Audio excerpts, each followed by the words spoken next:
Kenben Book 5 Chapter 91. Ang lakas ni Lastimosa. Napapangiting wika na nga lang ni Carlo nang bumalik na siya sa bench. Si Coach Isaiah nga ay napaseryoso sa sinabi nito dahil parang masaya pa raw ito sa nangyari. Sinong mas magaling sa aming dalawa? Bigla ngang tanong ni Maki na pasimpleng napatingin sa malayo. Si Ricky naman na kanyang katabi ay napahintay ng sagot mula kay Carlo. Nakakatapos lang uminom ng tubig. Maging sina Baron at Mover nga ay napaisip din sa isasagot ni Carlo sa tanong na iyon ni Romero. Napangiti ng marahan si Carlo matapos uminom. Napatingin nga rin siya kay Maki at doon na siya nagsalita. Si Lastimosa. Sambit ni Ibanez at si Maki naman ay napangiti na lang ng bahagya. Alam ko naman sa sarili ko na mas magaling sa akin si Kyle. Pero natatalo ko rin naman siya noong naglalaro kami. Kaya pwedeng mas magaling pa rin ako. Ang kaibahan kasi ng paglalaro namin ni Carlo ay parang laro-laro lang ang one-on-one namin. Iba ito kung ikukumpara sa tunay na larong gaya nito. Sabi nga ni Maki sa kanyang sarili na ang totoo ay ayaw rin niyang tanggapin na mas magaling nga sa kanya si Kyle. Napahaplos tuloy siya sa kanyang tuhod. Okay na naman ito. Ayaw lang talaga ni Coach Isaiah na basta siya paglaruin. Posibleng sa game 2 raw ito mangyari. Kaya nga gusto niyang maglaro ay para masubukan si Kyle na hindi naman daw ganito maglaro noong unang paghaharap nila rito. Sandali nga rin napasulyap si Maki kay Ricky na nakatingin lang sa loob ng court. Kailangan daw nitong galingan dahil habang papatapos ang laban at dikit ang game ay malaki ang chance na may gawing hindi ka panipaniwala si Kyle. Iba raw ang galawan nito kapag touch moments at kailangan doon nilang mapigilan ito sa oras na iyon. Nagkaroon nga ng ilang palabas noong halftime break. May mga sumayaw, may kumanta at nagkaroon din ng palaro sa ilang mga manonood. Si Coach Isaiah nga ay kasalukuyan naman tinitingnan ng kanyang mga players. Napatingin nga siya kay Marlon. Iniisip na nga niyang paglaruin ito at alam din niyang malaki ang posibilidad na atakehin ito ng kalaban para makakuha na naman sila ng foul. Pero kailangan ko si Marlon sa game. Napatingin nga rin si Isaiah kay Shaquille na pinaglalaro lang niya kapag tambak na ang kalaban. Mukhang kailangan kitang ipasok if wala na akong choice. Dagdag pa nga ni Isaiah sa sarili. Naisip nga niyang pagpahingahin muna si Ibanez ng ilang minuto dahil sa ginawa nito noong second quarter.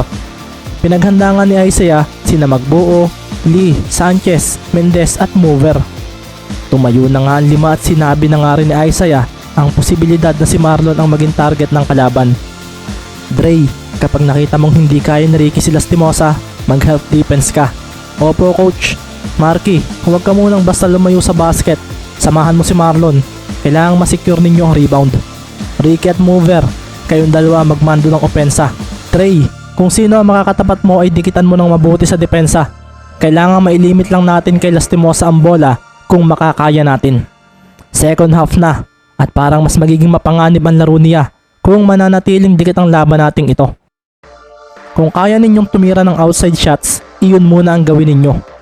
Pahuling wika pa nga ni Coach Isaiah na napatingin sa kanya mga players na nagpatong-patong na ng kamao na magkakaharap at paikot. Katapos nga noon ay sumigaw rin sila ng malakas na pumukaw sa mga manonood na malapit sa kanila. Kasabay nga ng pagsilbato ng referee ay siya ring pagpasok ng 10 manlalaro sa loob ng court. Ang second half nga ay magsisimula na.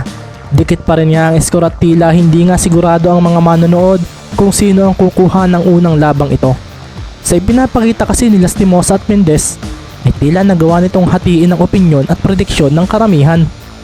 Umingay na nga lang muli ang crowd nang makitang sabay nang maglalaro ang dalawa at tiyak daw na magkakaroon na naman daw ng showdown sa pagitan nila. Sa Occidental Mindoro team nga ang bola. Si Lastimosa, Rayos, Gamboa, Gomez at Lanete nga ang nasa lineup ng Mangyans. Kanya-kanya na nga ng pwestuhan ng mga magkakatapat. Si Kyle nga ay seryosong pinagmasdan si Mendez. Napangiti siya sa isip at sa pagdating niya ay binigla niya ito ng isang bitaw ng tres sa harapan nito. Mabilis namang tumalon si Mendez at si Kyle ay marahang nagulat dahil lang taas daw ng talon nito. Pinakawalan nga niya ang bola at sa pag-arko nito ay makikita nga si Ricky na mabilis na sinandalan si Lastimosa upang hindi na ito makatakbo sa may basket. Iniisip mo bang magmimintis iyon? Tanong nga ni Kyle na hindi na nakipaglaban pa sa pwersa ng kanyang katapat. Ngumiti lang naman si Ricky at doon na nga napaseryoso si Lastimosa dahil nagmintis nga ang kanyang pinakawalang tres. Natamaan mo ba? Tanong nga agad niya kay Ricky na agad namang umiling. Hindi, pero ramdam kong sasablay. Tsambang hula. Sabi nga ni Ricky at marahang napatawa si Kyle sa sagot nito. Napahanda na nga lang sila dahil si Magbuo ang nakakuha ng rebound. At pinaghaharangan nga agad ito ni Rayos, Lanete at Gamboa. Tila ba may masamang plano ang mga ito na kinaseryoso ni Coach Isaiah. Napasigaw nga ito para ipasa na kaagad ni Marlon ang bola. Akin na, bulalas nga ni Marky na napagalaw pa ang mata dahil si Mover ay nasa hindi kalayuan. Nang makita nga ito ni Marlon ay mabilis siyang tumalon at nang tumama ang kanyang braso kay Lanete ay bigla na lang itong natumba na kinaseryoso ng mga manlalaro. Kaso walang silbatong ibinigay ang referee at ang bola nga ay naipasa ni Marlon kay Mover. Napatingin na nga lang si Marlon sa nakahiga sa sahig na si Lanete. Laro na, tama na ang acting. Sabi pa nga ni Marlon na kinaseryoso ng mga naka-purple ng jersey na malapit doon. Si Gamboa at Rayos nga ay napangiti ng marahan. Mayabang din pala itong si Magbuo. Sabi nga ni Rayos at nabulabog na lang sila nang sigawan sila ng kanilang coach. Ano pa ang tinutunga-tunga nga ninyo riyan? Depensa na. Bulalas nga ni Coach Barsibal at makikita nga si Mover na binabantayan ni Gomez. Nagkatinginan pa nga sa mata ang dalawa at pagkatapos noon ay makikita ang marahang pag-atras ni Mover Flores. Kumaliwa si Flores at nagkunwari siyang kakanan kung kaya si Gomez ay marahang nagdalawang isip. Napangiti nga si Mover at napatingin sa pwesto ni Ricky. Nakita nga niya ang mahigpit na depensa ni Lastimosa rito. Tila parang kanina rin daw ito. Iyong mga posesyon nila na bantay sarado ito nito. Kung si Gomez lang ang babantay sa akin, I think kaya ko ang isang ito. Sabi nga sa sarili ni Mover na bumigla ng hinto upang mapalampas si Gomez. Lumangit-ngit nga ang sapatos ni Gomez at dito na siya napaseryoso nang tumalon si Flores para sa isang mid-range shot. Pinakawalan na nga agad ni Mover ang bola kaso lumitaw sa tabi niya si Gamboa na buong lakas na hinampas ito. Tumapon ang bola palayo at dito na nga kumaripas ang takbo sina Mendez at Lastimosa. Dinikitan nga ni Lastimosa si Ricky para hindi basta makatakbo ng ayos. Kaso bigla itong bumagal na naging dahilan upang makuha niya ang tumapon na bola. Nagpaiwan ka. Bulalas ni Kyle kaso mula sa kanyang likuran ay dito naman biglang lumitaw si Sanchez na mabilis na hinaklit ang bola ang nasa ace player ng Oxy. Napaseryoso na lang si Kyle at nang makuha muli ni Sanchez ang bola ay dito na nga siya napaseryoso dahil bigla nitong ibinato ang bola. Nakuha nga ito ni Mendez at doon na nga bumigla ng lapit dito sina Gamboa at Rayos nang nakataas ang kamay. Isang double team ang isinalubong nila kay Ricky na mabilis na umatras. Mabilis ngang pinatalbog ni Ricky ang bola ng mababa. Itatrap nga siya ng dalawa kung kaya mabilis niyang ibinato sa sahig ang bola at doon ay agad itong sinambot ni Mover Flores. Agad din namang hinabol ni Rayo Sili at dito na nga muling napaseryoso si Mover. Babawi raw siya sa nangyari kanina. Nang mapatingin nga siya kay Gomez ay bigla niyang ibinato ang bola sa pagitan ng nakabukas na binti nito. Ang mga manonood nga ay napaseryoso sa nangyaring iyon. Ngayon nga ay makikita na si Flores na nilampasan si Gomez na mabilis din namang umatras. Iniisip yata ng Flores na ito na wala akong magagawa sa kanya. Sabi nga ni Vincent sa kanyang sarili. Mabilis nga siyang humabol kay Flores at sa pag-atake nito sa basket ay siya namang pagsabay niya rito. Binigla nga ni Mover ng hinto si Gomez at nang makalapit uli ito ay doon na nga niya ginawa ang isang extra pass na kinaseryoso ng mga taga-Kalapan. Nagawa nga itong ma-intercept ni Gomez na nakangiti pang pinagmasdan si Flores. Ngayon nga ay makikitang hawak na nito ang bola at si Mover ay napaseryoso sa pangyayaring iyon. Paano niya nabasa ang pasa ko? Tanong nga ni Flores sa sarili at nakita na nga lang niya si Gomez na ibinato agad ang bola papunta sa side nila. Naroon na nga si Lastimosa at kasalukuyan itong sinasabayan ni Sanchez at makikita nga rin sa likuran nito si Mendez na hahabol. Pagkasambot nga ni Kyle sa bola ay dito na napahanda si Dre. Dumiin nga ang kanyang sapatos at pinigla niya ng steal si Lastimosa. Kaso dumiretso ang mga kamay niya sa sahig at doon na nga napawaw ang mga manonood nang yumuko si Sanchez kay Lastimosa nang hindi inaasahan. Isang crossover nga ang naganap nang biglang hilahin ni Kyle ang bola palapit sa kanya. Nagdilim din nga ang paningin ni Lastimosa nang biglang lumitaw si Mendez. Aagawin din ito ang bola mula sa kanyang kaliwang kamay. Lumampas nga ito sa kanya at nagawa nga niyang maiiwas ito nang patalbogin niya ito sa pagitan ng kanyang binti.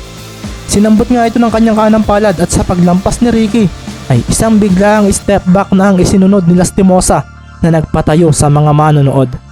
Bumagsak din si Mendez kagaya ni Sanchez. Isang double ankle breaker crossover ito na ikina-cheer ng mga fans niya rito sa venue. Sorry, sambit na nga lang ni Kyle at pinakawalan nga niya ang bola para tuluyan ng makapunto sa quarter na ito. 55-49 at nang tumayo ng ayos si Mendez, napaseryoso siya nang makitang iniilingan siya ni Lastimosa. Ang bilis niya, magaling ang kanyang ball control. Sabi naman ni Sanchez na tumakbo na palabas ng court upang siyang mag-inbound. Ipinasa nga ni Sanchez ang bola kay Ricky at dito na nga niya itinawid ang bola sa gitna. Agad nga rin siyang hinarangan ni Lastimosa at napaseryoso na lang si Ricky nang matapik ito nito kahit naiiwas na niya. Ano na Ricky? Game na ako. Wala ka yata sa sarili mo. Sabi nga ni Kyle nang lampasan niya si Mendez. Nasa sarili ko pa rin ako. Sadyang kinagalingan lang niya ang paglalaro ngayong second half. Sabi nga ni Ricky sa sarili at dito na nga siya kumiripas ng takbo para habulin si Lastimosa na dala na ang bola. Nandito nga rin ang mabilis sa pagtakbo ni Sanchez at Flores para tulungan si Ricky. Napangiti pa nga si Lastimosa at bumigla siya ng hinto sa 3-point area na kinaseryoso ng tatlong humabol sa kanya.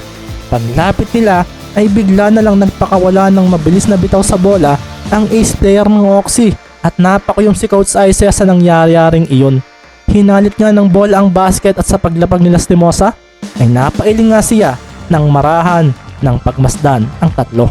Sorry, sabi pa nga ni Kyle na agad na nagsalita para sa kanilang mga kasamahan.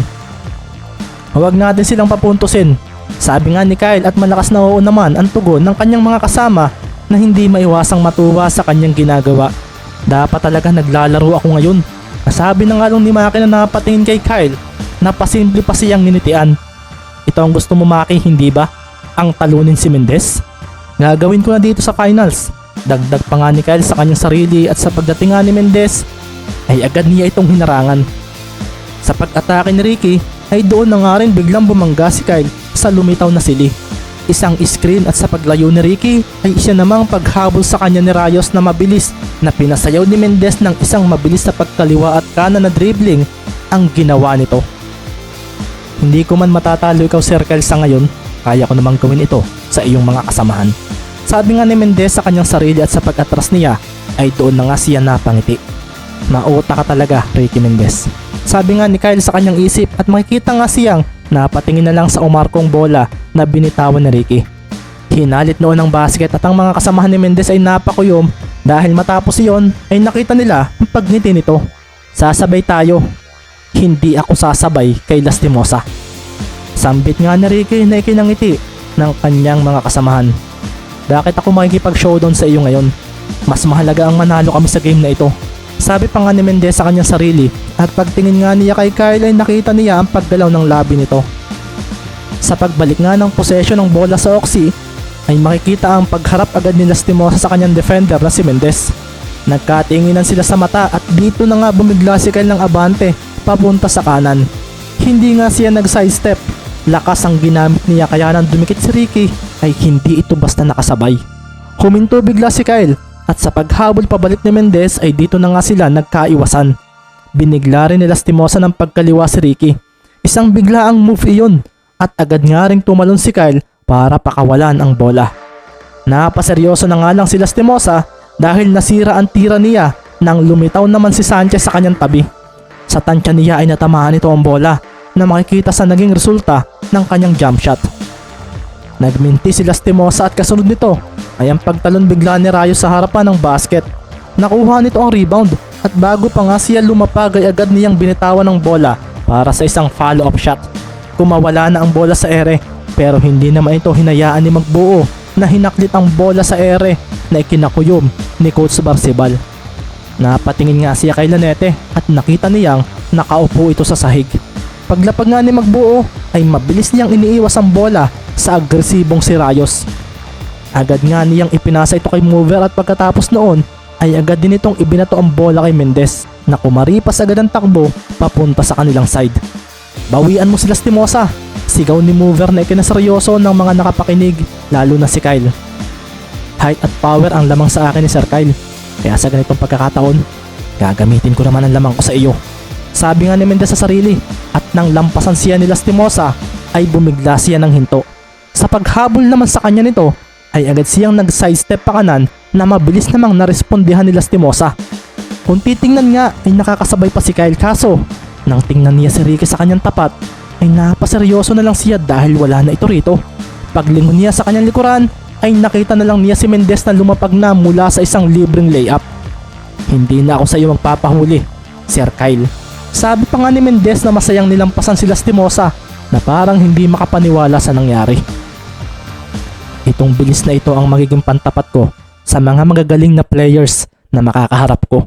Sabi pa nga ni Ricky sa sarili, at sa pagbalik ng bola sa side ng Oxy ay dito na nga siya napangiti dahil nang lampasan siya ni Lastimosa ay dito na nga rin niya nagawang mahuli ang bolang dala nito. Napatingin na nga lang si Kyle kay Mendez at naramdaman na lang niya na wala na ang bola sa kanyang kontrol ng mga oras na iyon.